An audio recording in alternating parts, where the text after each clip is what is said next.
bienvenidos a la presentación de una colección de reciente creación por parte de la editorial de la Universidad Veracruzana, Mar de Poesía, colección dirigida por el poeta, traductor, editor José Luis Rivas. Es una colección que de una u otra manera guarda parentesco con la biblioteca del universitario, una colección de clásicos dirigida en una buena parte del tiempo que tiene por Sergio Pitol, destinada básicamente a clásicos de la literatura, pero también de otras disciplinas. Y bueno, aunque incluye esa colección, la biblioteca del universitario, títulos dedicados a la poesía, pues creo que esta colección enfocada directamente a la poesía viene a complementar, a guardar un vaso comunicante, un puente con la biblioteca del universitario. En esta ocasión nos acompañan, participan en la presentación Silvia Eugenia Castillero, Godofredo Olivares. En el caso de Silvia Eugenia, por razones personales no puede asistir, pero Verónica Grossi nos va a hacer el gran favor de leer su texto. Silvia Eugenia Castillero es ensayista, es poeta, obtuvo el premio del Certamen Internacional Letras del Bicentenario Sor Juana Inés de la Cruz en el 2011, fue miembro del Sistema Nacional de Creadores de Arte de México entre el 2007 y el 2018. Actualmente dirige la revista literaria Lubina de la Universidad de Guadalajara y ella es autora también de La Literal de Lobé. Aquí está precisamente un poemario de su autoría en esa delgada separación. Entonces, bueno, le cedo la palabra a Verónica, le agradezco que nos acompañe y muchas gracias. Muchas gracias, es un honor estar aquí presente leyendo el texto de Silvia Eugenia Castillero en esta importantísima mesa. El título es la depuración de un lenguaje nuevo, versiones del francés, de José Luis Rivas. José Luis Rivas se ha caracterizado por ser un poeta que tiene un discurso alterno en la traducción. Lenguaje concentrado, la literatura, y aún más la poesía, se vuelve en la obra de Rivas una crítica al lenguaje, pero desde su interior, desde el puente entre una lengua y otra, y que permite una visión desnuda del propio poema. Un entrar cuerpo a cuerpo a trabajar con él sin distancias conceptuales. Desde la página en blanco, que está entre una lengua y otra, el traductor lanza sus filtros perceptivos para transmutar ese texto y lograr el sentido en otro lenguaje, el suyo, el castellano. Esta especie de malabarismos posee en Rivas un vasto conocimiento de la estructura de ambas lenguas. Pero no solo eso, porque se trata de poesía, posee un acucioso saber de las especificidades de los dos lenguajes, de las variables formales, de la gama de matices y mezclas posibles, de los límites a transgredir. José Luis Rivas logra en sus traducciones encontrar en la fisura o frontera entre ambos lenguajes una forma inexistente en la lengua a la que se vierte el sentido de la primera. Devela una forma inexistente en su relación activa con la realidad. Complejidad y delicadeza serían los adjetivos que destaco de sus versiones de Una temporada en el infierno y de Iluminaciones de Rimbaud, publicados en sendos libros por la Universidad Veracruzana, Jalapa 2019. La lógica o las lógicas de las metáforas y del mundo simbólico de Rimbaud, un mundo enigmático y oscuro, se van dejando sentir y fluir en las traducciones de José Luis. Seguramente detrás de estos versos que fluyen o de los poemas en prosa hay todo un análisis tónico y gramatical del francés rimbauddiano que Rivas realizó y que gracias al cual podemos disfrutar como lectores. La precisión que Rivas logra al traducir la poesía de Arthur Rimbaud nos lleva a percibir la cinética que mueve estos versos y la gama de fibras nerviosas que los atraviesa. Una especie de mímesis que en efecto, insisto, es crítica literaria interna que destruye un lenguaje para rehacerlo y lograr la encarnación de su significación y sentido, así como su forma intrínseca de belleza y polisemia. Las versiones de José Luis Rivas son producciones literarias provenientes de un trabajo arduo desde las catacumbas del lenguaje, es decir, desde su estructura sintáctica y morfológica, logrando así lo que George Steiner llamaría una gramática de la poesía y una poesía de la gramática.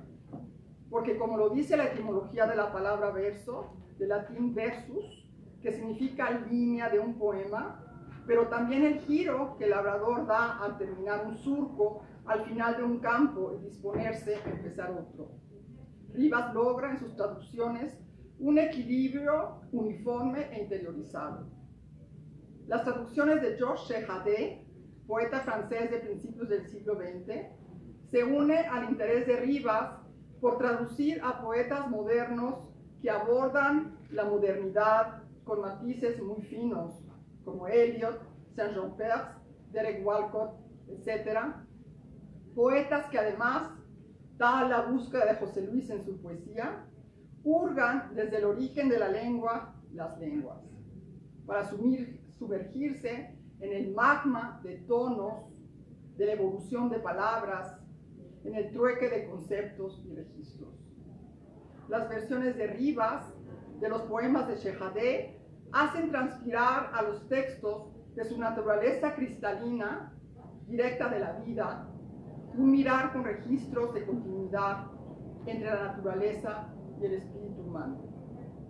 Los poemas de Rimbaud fluyen así con toda la fuerza de una sintaxis revolucionaria y la depuración de un lenguaje nuevo. Muchas gracias.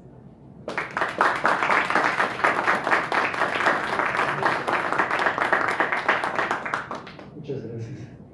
Bien, bueno, pues ahora intervienen de manera conjunta Godofredo Olivares y José Luis Rivas. Van a tener un diálogo. Godofredo seguramente ustedes lo conocen, siempre nos apoya, nos acompaña en nuestras presentaciones. Él es, bueno, escritor, creador literario, ensayista, conferencista, animador cultural. Recientemente obtuvo el rango de creador emérito por parte del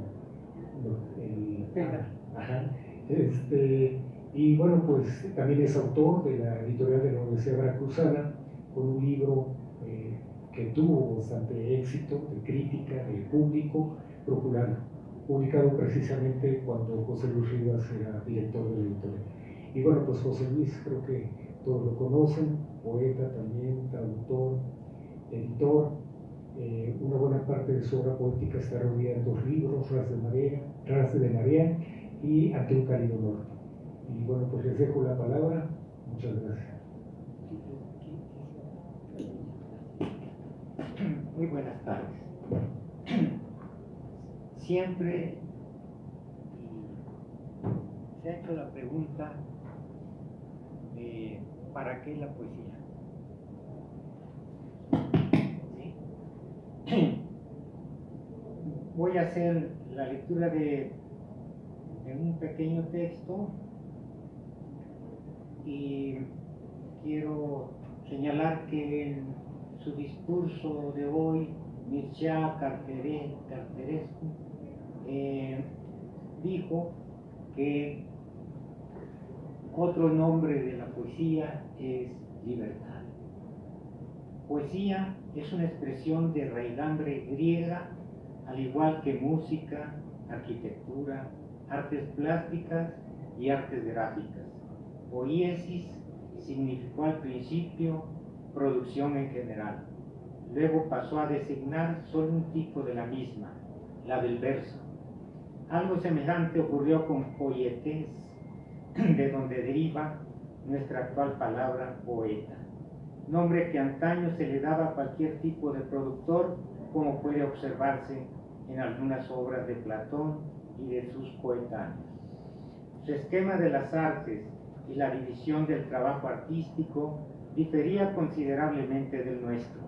La música y la danza componían para ellos un arte único. Su concepto del arte era también distinto. Formaban parte de este las artes visuales, salvo la poesía, pues las primeras se estimaban un logro puramente humano, en tanto que la poesía era considerada un don divino. Al no ser una producción material ni estar regida por leyes, los dos rasgos característicos del arte se la ponderaba como el resultado no de la rutina y la destreza, sino de la creatividad y la inspiración. Un arquitecto, señala Tatarkiewicz, sabe las medidas de las obras que constituirán un éxito. Puede ofrecer sus proporciones con la ayuda de datos numéricos precisos de los que puede depender. Pero un poeta no puede hacer referencia a ningún tipo de normas o teorías para llevar a cabo su trabajo. Puede contar solo con la ayuda de Apolo y de las musas. Acerca de esto dan testimonio a menudo tanto Homero como Hesíodo. La musa excitó al Laedo a que celebrase la gloria de los guerreros. Si esto lo cuentas como se debe, yo diré a todos los hombres que una deidad benévola te concedió el divino canto. Te lo ruego abrazado a tus rodillas, Odiseo, respétame y apiádate de mí.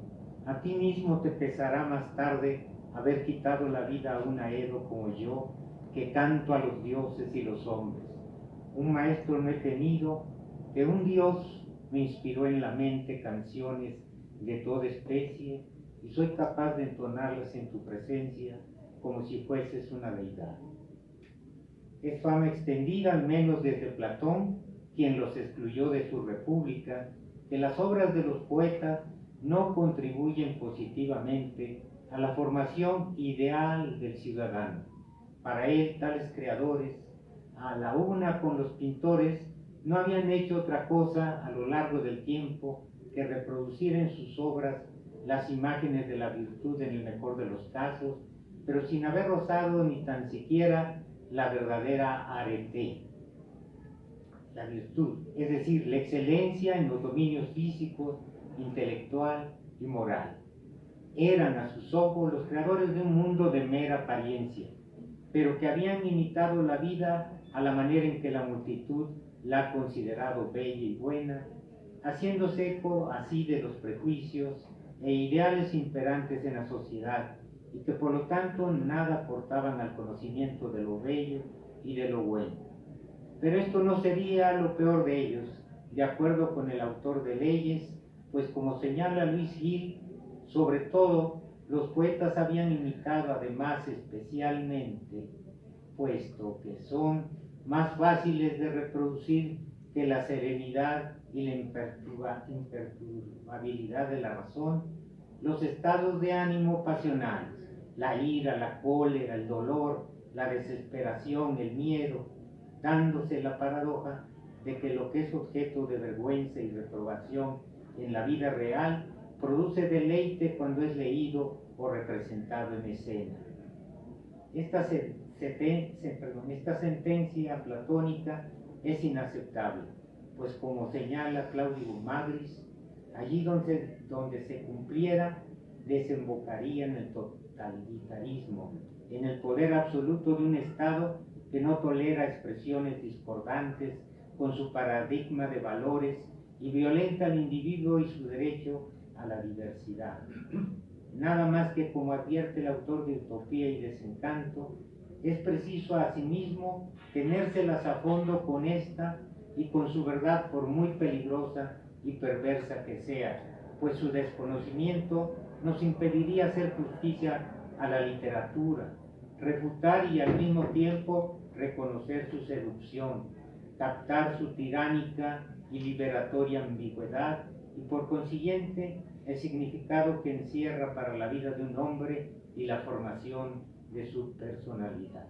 Así, Madrid viene a recordarnos que el filósofo, autor de una tragedia recién escrita que quemó al volverse discípulo de Sócrates, era un amante del arte y celebraba su divina manía. Consideraba a la locura superior a la temperancia porque ésta tiene un origen exclusivamente humano, mientras que aquella es divina. Sin embargo, solamente veía en la obra de los poetas mímesis ficticia, réplica de esa engañosa e imperfecta realidad sensible que para Platón es a su vez solo una réplica de la idea, única, verdadera realidad, ya que la literatura, como acto de comunicación, es el acto social por excelencia, pero guarda un irreductible núcleo antisocial, pues expresa experiencias y puede concederse la facultad de decir sí y no simultáneamente, liberándose en su ejercicio del principio de no contradicción, pues el sentido de la literatura es hoy más que nunca la liberación de los falsos ídolos, de todo aquello que pretende suplantar falsamente a los auténticos valores.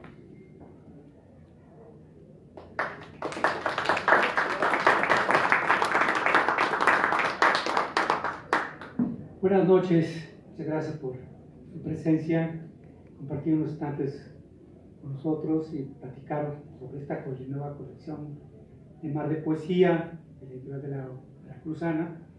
Y habíamos platicado de crear mejor un diálogo, un poco de manera de entrevista con el coordinador y traductor de estas obras.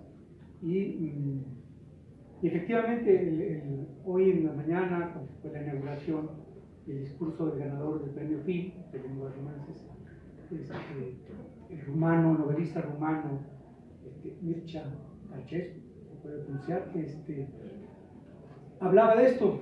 Él se considera, es un novelista, pero se considera poeta. Él dice que sus obras hablan de poesía, sus novelas son poéticas. Y recordaba cómo la humanidad le daba tanto valor a la poesía y que le hemos perdido a través de los siglos. En el siglo XIX se erigían estatuas a poetas, ¿no? Y se ha perdido esa conciencia, el valor de la poesía, ¿no? Y la poesía tiene todo un lenguaje que simboliza, traduce, crea un pensamiento diferente ante los lectores, ¿sí? Pero cada poeta, lógico, tiene su lengua, tiene su idioma, y ahora viene el traductor, entra el traductor que lleva y universaliza una obra a otros idiomas, y se ha hablado desde la antigüedad de que todo traductor es un traidor, porque corre el riesgo de al traducir, perder esa esencia primigenia que el poeta generó o simboliza en una palabra.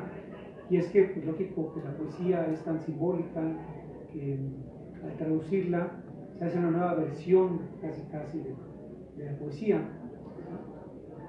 Luis Rivas se ha dedicado precisamente a hacer traducciones, traduce del francés al español, del inglés al español, y sus traducciones, hemos platicado tanto de los años que se lleva a hacer una traducción, del trabajo arduo, de la gran colección que tiene de diccionarios en diferentes idiomas en su biblioteca para poder encontrar esa palabra que pueda dar el significado original del autor, del poeta, del narrador, al idioma nuestro, ¿no? Entonces, buscar una comparación, y se pelea también con las palabras, José Luis, en esa lucha constante para encontrar la palabra, pues si no perfecta ni exacta, por lo menos muy cercana a lo que el poeta o el escritor generó en su principio, ¿no? Y bueno, esta colección tiene una doble, lo señala el Chema Espinaza, José María Espinaza, que hace el prefacio, y que viene en dos idiomas, ¿sí? Los poemas vienen del lado izquierdo en francés y del lado derecho en español. Y bueno, está la comparación del poema original con el poema traducido, tanto en la obra de Rimbaud como en la de Chejade. Están es un gran mérito editorial conservar los originales, ¿sí? que vayan acompañados, ¿sí? En algunos textos largos de Rimbaud, bueno, no están a página, como la poesía de Chejade, que es más corta, sí permite tener como espejo, ¿no? Ambas versiones. Bueno, quiero dialogar un poco con él, con José Luis, y entrar un poco en la cocina no de ahora del poeta, que es un gran poeta, José Luis Rivas, sino en la cocina del traductor, ¿no? De lo que te llevó a elegir a esos dos poetas, a Rimbaud y a Chejade. Platícanos un poco qué fue la elección. Bueno, se ha dicho que con Rimbaud ingresamos a la lengua moderna de la poesía. He puesto como cuarta de forro de Una temporada en el infierno una pequeña cita de Philippe Soler que dice: ese pequeño volumen, el único publicado en vida por el autor sin ningún efecto, hicieron falta 40 años para descubrirlo, es una bomba de acción retardada. Tiene el mismo alcance fulgurante en francés que los pensamientos de Pascal y las poesías del otro mundo. No lo leemos verdaderamente, lo sentimos, lo sufrimos, lo aprendemos de memoria. No es el relato de una conversión, sino el de una mutación, una transmutación, experiencia única, alquimia del verbo, arriesgada en el centro de la pérdida de sí, disociación y delirio. El nuevo viajero no visita el infierno como Dante, lo vive desde adentro, está hundido en él, sale, todavía va a escribir sus extraordinarias iluminaciones. Sabe que ha descubierto una razón distinta de la razón precedente, una razón musical, una nueva forma de amor. De allí esta conclusión abrupta: esto ya pasó, hoy sé cómo saludar la belleza. Leo nada más un trozo de La alquimia del verbo, que forma parte de Delirios 2, una sección de Una temporada en el infierno. Alquimia del verbo. Me toca a mí el lance de una de mis locuras. Desde hacía mucho me preciaba de poseer todos los paisajes posibles y me parecían ridículas las celebridades de la pintura y de la poesía moderna. Amaba las pinturas idiotas, las sobrepuertas, las decoraciones de teatro, los telones de saltimbanquis, los carteles, las estampas populares iluminadas, la literatura pasada de moda, el latín de iglesia, los libros eróticos sin ortografía, las novelas de nuestros abuelos, los cuentos de hadas, los libritos de cuentos para niños, las óperas antiguas, los estribillos bobos, los ritmos ingenuos. Soñaba cruzadas, viajes de descubrimiento de los que no se tiene relación alguna, repúblicas sin historia, guerras religiosas sofocadas, revoluciones de costumbres, desplazamientos de razas y de continentes. Creía en todos los encantamientos. Yo inventé el color de las vocales: A negra, E blanca, I roja, O azul, U verde. Pauté la forma y los movimientos de cada consonante y con ritmos instintivos me precié de inventar un verbo poético accesible, tarde o temprano, a todos los sentidos. Me reservaba la traducción. Fue primero un estudio, escribía silencios, noches, anotaba lo indecible, fijaba vértigo.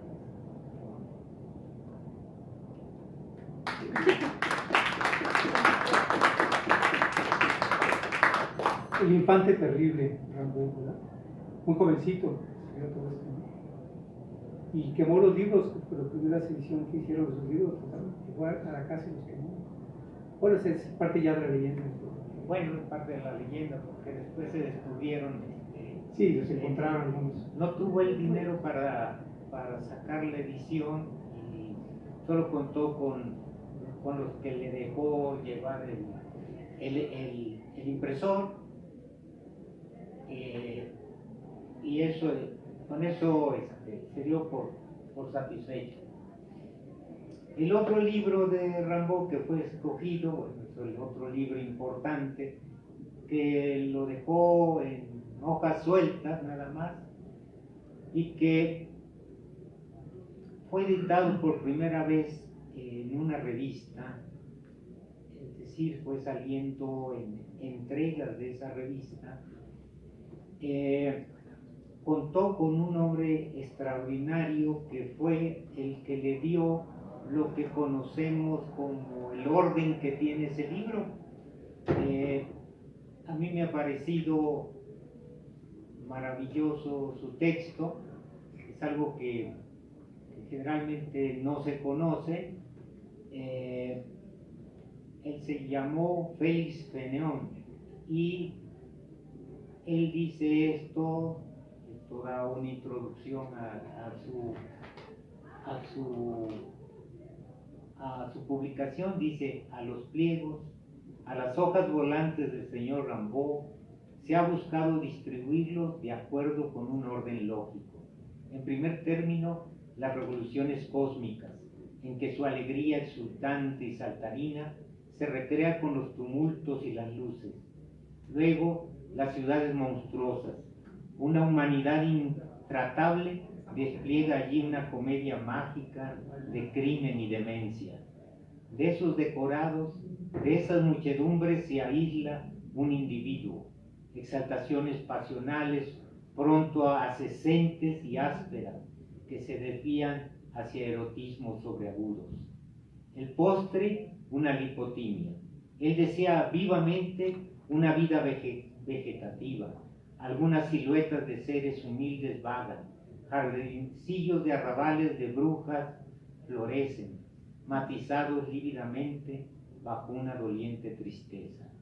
A la primitiva prosa suelta, musculosa y coloreada, la han reemplazado lábiles canciones murmuradas que mueren en una oleada de sueño incipiente, balbuceante, como una chochera benigna, o que estallan en berridos. Brusco, un despertar odioso, lleno de sobresaltos, una llamada a algún desquiciamiento social, aullada por la voz de un alcohólico, un insulto a esa democracia militar y utilitaria, y un irónico final.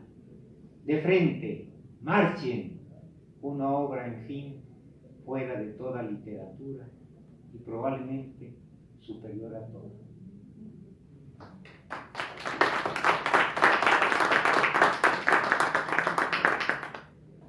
¿Y tu elección por Rimbaud fue por eso?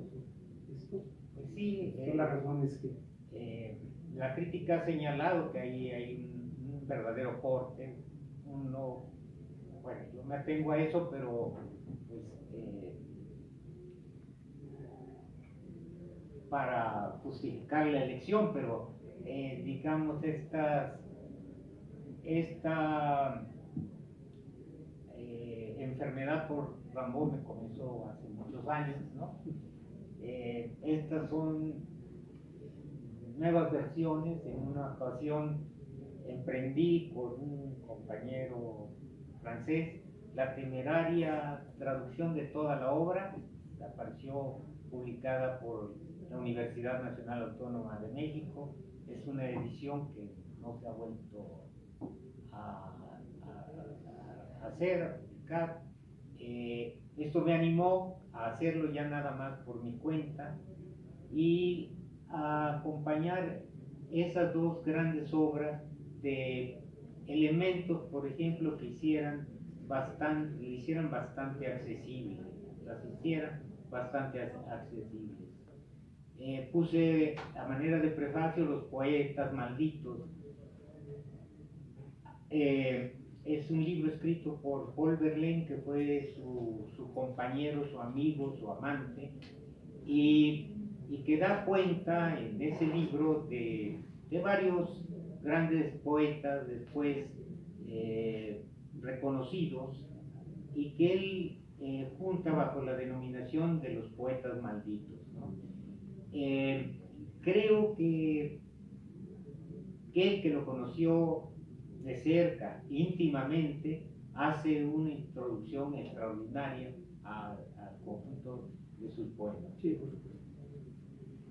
El segundo poeta de esta colección, ha habido ya 2 libros, es George Chehadé,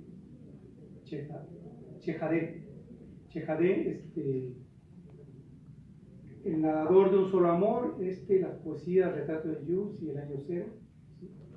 También ambos en francés, del francés al español. Y para presentar este poeta también quisiera acudir a la palabra que escribió Octavio Paz, que fue uno de los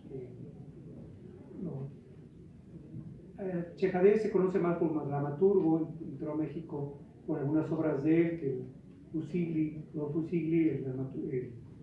las montó en teatro, y después fue Octavio Paz que lo presentó en México como poeta a Chehadé. Y en el libro de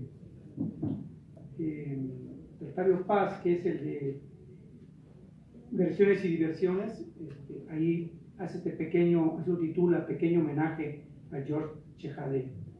Entre los poetas franceses contemporáneos, Georges Chehadé ocupa un sitio singular. En la vieja y estéril disputa entre lucidez y delirio, cálculo e inspiración, previsión y azar, Chehadé se nos aparece como un artífice que no confía en la casualidad, pero al mismo tiempo sus poemas producen el efecto de que son el fruto de un desarreglo de los sentidos. Nada menos involuntario, nada más riguroso que estos mecanismos verbales, triunfo de una ingeniería simple y refinada, y simultáneamente nada menos preciso, nada más vago o indefinible que la sensación poética de que crean. Sus poemas son algo así como relojes de extrema precisión que nunca dan la hora de vida, sino otra acaso fuera del tiempo. Hechos de palabras simples y transparentes, agua y pena, aire y melancolía, felicidad, luna, lágrimas, jardines, soledad, labios, logran con un mínimo de elementos una concentración poética, casi enardecida, y así, con un esfuerzo invisible, impulsa alternativamente por el ala del humor y por el de la fantasía, la poesía de Chehadé echa a volar y desafía todas las leyes de la gravedad. Aquel que sueña se mezcla en el aire. Así lo presenta Octavio Paz a este autor. Y bueno, haces todo un conjunto de estos 2 libros que reúnen casi la poesía de este poeta de lengua francesa. Sí, es un poeta que se considera que es post-surrealista, ¿no? En el texto de Paz se trasluce como ese desarreglo propugnado por Rimbaud, el desarreglo de todos los sentidos, pues es llevado adelante más tarde por poetas como André Breton, que funda el surrealismo, ¿no? Y que le da pues una acogida amplia, no solamente al sueño, que sería pues la cosa más previsible, sino también a fenómenos delirantes, a fenómenos paranormales, a una infinidad de acontecimientos de la experiencia mental que normalmente no eran acogidos por la poesía. La apertura que hace Rimbaud va en ese sentido, y Chehadé es uno de sus herederos, ¿no? A mí me ha maravillado que este hombre haya conseguido ese estado del poeta en su forma naciente. El poeta que es a la vez un niño que escribe, ¿no? Un niño que escribe con los sentidos plenos, con los sentidos plenamente abiertos, ¿no? Dice, si regresas un día a tu tierra nativa, a paso lento cual caballo al que la noche carga de más cansancio, o entra en ese jardín y recobra la rosa irreconocible, el crisantemo con melena de león, inmensas arañas vuelan junto con las mariposas, como en las fiebres de la infancia. Sonríe o llora, pero nada temas. Es la sombra en su muda antes de pasar a ser noche clara. Y hay otro poema que me parece tan sucinto, tan logrado, que solo puede ser producto verdaderamente de una inmersión en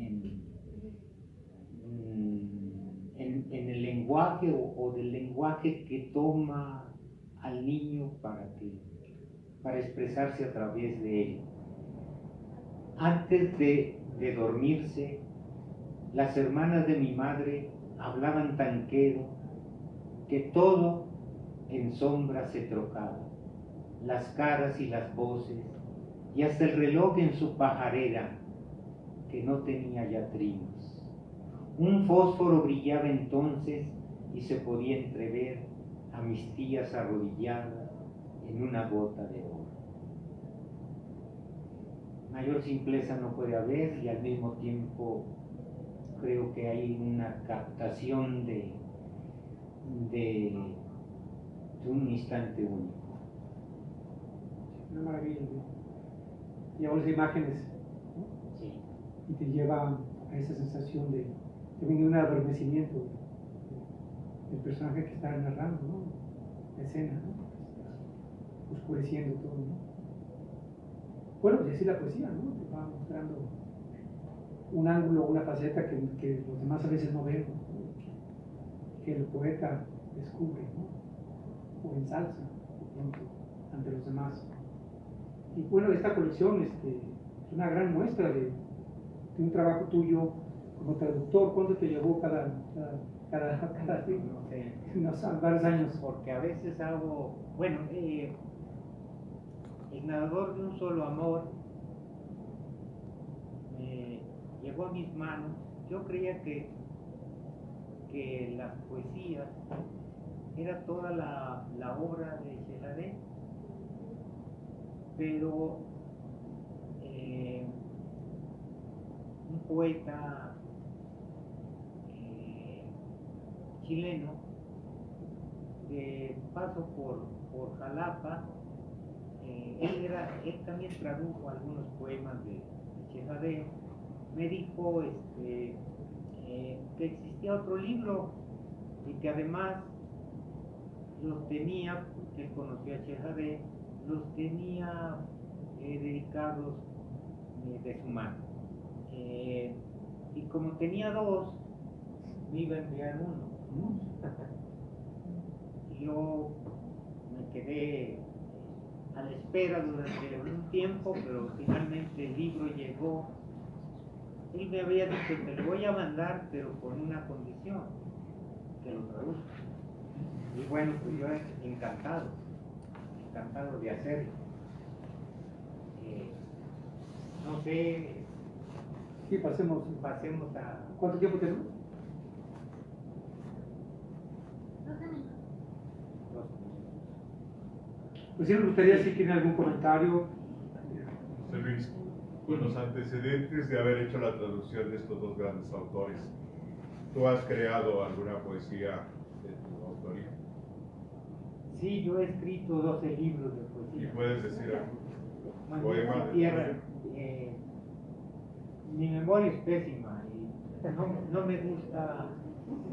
me gusta tenerlos en la cabeza porque evitan que otras cosas se produzcan. Pero sí he escrito quizás demasiado mal. Y sí, quizás un poeta puede traducir a otro poeta, ¿no?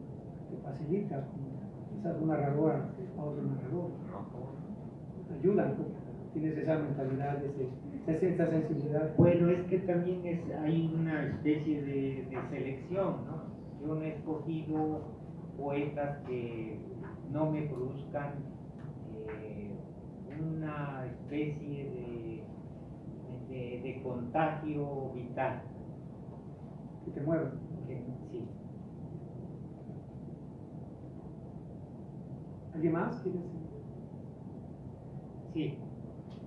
Sí, buenas noches. Bueno, A veces nos toca leer algún poema y, como dicen, nos mueve y sabemos que es de un escritor extranjero que no viene no está en nuestro idioma originalmente, y a veces para mí algo que es muy interesante es que no sabemos realmente, bueno, a menos de que hayamos estudiado mucho en el idioma original, si hubo algún cambio en el sentido, si hubo algún cambio en la traducción misma.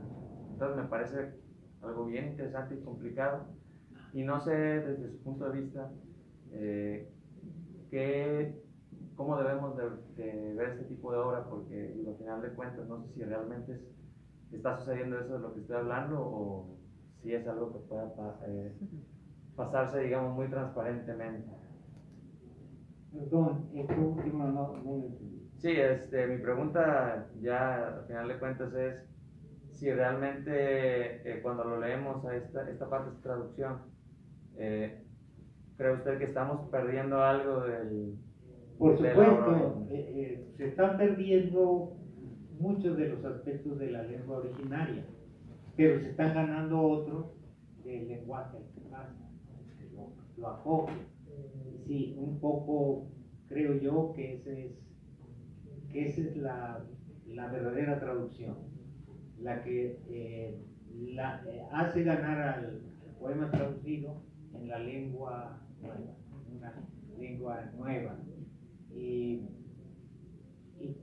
muestra también que algo que es una verdad